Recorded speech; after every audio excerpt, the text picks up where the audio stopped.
क्या आप उन लोगों में से हैं जो अमीर बनने का ख्वाब देखते हैं या अपनी जिंदगी से गुर्बत का साया हमेशा के लिए खत्म करना चाहते हैं? अगर हाँ, तो आज का ये वाकया आपकी सोच बदल देगा।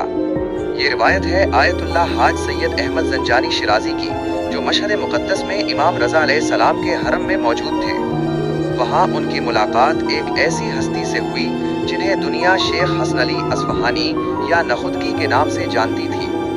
वो साहिब करामात थे और तांबे को सोना बनाने के इल्म यानी कीमियागिरी के माहिर थे। शेख से दरखास्त की गई, हुजूर, हमें भी ये इल्म सिखा दें कि तांबा सोना कैसे बनता है। शेख ने मुस्कुराकर एक ऐसा सवाल किया जिसने नीयतों की बुनियाद हिला दी। उन्होंने पूछा, अगर मैं तुम्हें ये इल्म सिखा दूं और तुम सोना बनाने लगो तो फिर उसका क्या करोगे? जवाब मिला, मैं इसे नेक कामों और इस्लामी मंसूबों में खर्च करूंगा। लेकिन शेख की नज़र इंसान की फितरत पर थी। उन्होंने पूछा, क्या तुम्हें अपने नफ्स पर पूरा यकीन है कि दौलत तुम्हारी नीयत को तब्दील नहीं करेगी? साइल का सर झुक गया और सच्चाई से जवाब दिया, नहीं, मुझे 100% यकीन नहीं। शेख ने फरमाया, तो फिर मुझे माफ करो, मैं ऐसे काम में शरीक नहीं हो सकता जो कल अल्लाह के सामने मेरी जवाबदही का बाइस बने।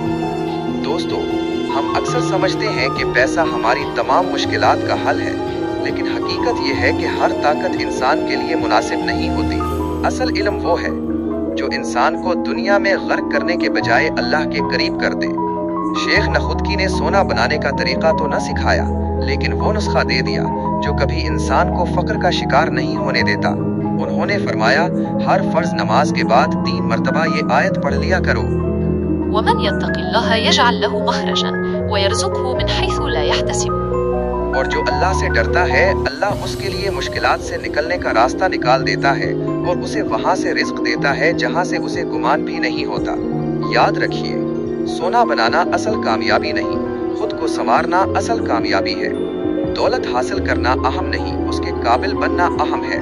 और सबसे बढ़कर जो अल्लाह पर भरोसा करता है, अल्लाह उसके लिए काफ़ी हो जाता है।